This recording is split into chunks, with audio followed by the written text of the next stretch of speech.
Thank you, Toastmaster of the evening. We all wake up for a reason.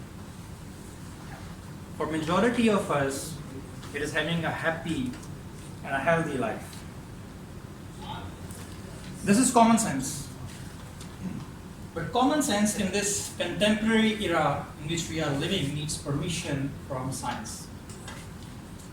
So fellow Toastmasters and distinguished guests, today my purpose here is to introduce the science that makes a good life. The world's longest research in the history of mankind for adult development that is conducted by Harvard Medical University. It took almost 75 years to complete that study. It is also called as grand study. What happened, scientists, they took 724 men and divided them into two groups, one from poor class and one from relatively stable class, and then they observed them right from their childhood, adolescence, adult age, old age, even death. They talked to them, they took their interviews, they sent questionnaires, they talked to their family members, they drew their blood samples, they even took their brain scans, and tons of data and information, and they come to certain conclusions. And those results and conclusions, they are mesmerizing. So there are three important lessons which we learn from that research.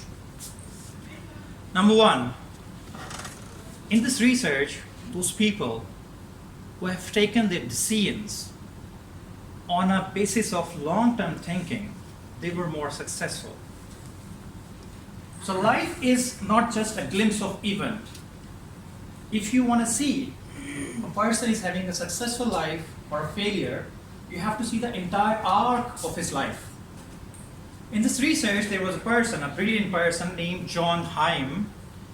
He was brilliant with high IQ level and stability. He qualified and he got married and he took a job overseas.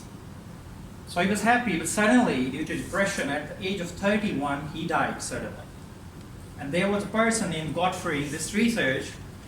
His life was miserable. He was from a poor class and he was struggling throughout his life. But at the age of 35, he was a successful psychiatrist and he was contributing a lot to his community. So we cannot say that life is just a representation of a single event. Long-term thinking, that is very important. Second lesson which we learn, that is all about emotional intelligence. Let me explain by an example. If I cut my vessel, my blood clots, it's a compensatory and defensive mechanism to protect me.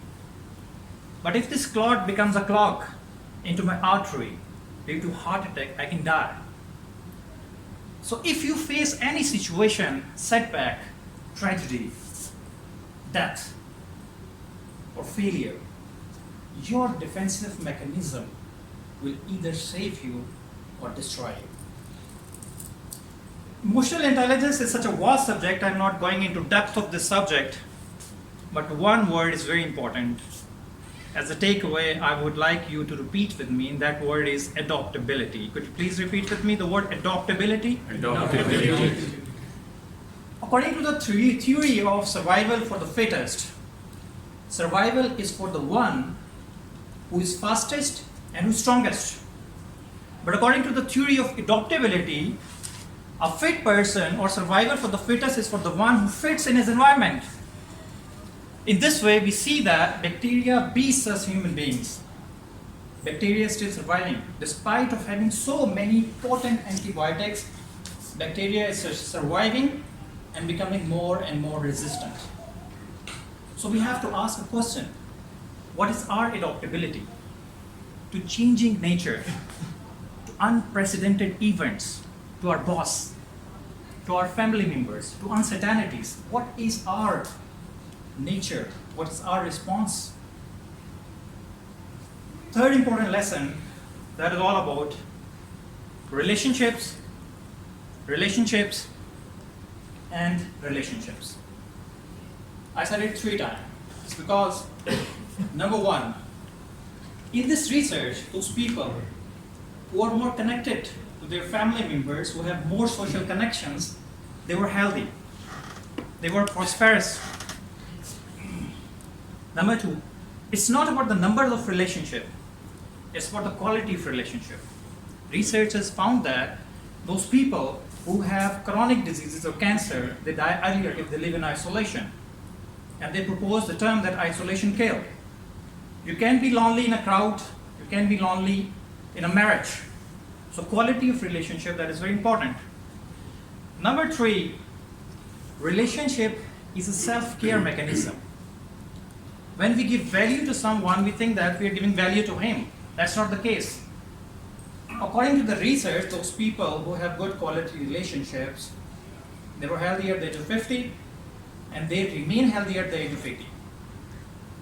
With a decline in number of mental diseases at the old age, like Alzheimer's and brain atrophy and memory loss. So in conclusion, some of my suggestions. As Stephen Covey stated that building and repairing relationships are the long-term investment. So please make relationship as the number one ingredient of product of your life. Number two, make certain strategies. Replace your screen time with one-to-one conversation. Or you can induce talk time at the end of the day, just 15 minutes with the family members. You can go for a walk. You can call a person or family member with whom you haven't talked for so many years. I would like to end my speech here by saying that you're always one decision away. You're always one decision away from a totally different life. So take the decision now by investing in your relationships. How about you, Dr. Master?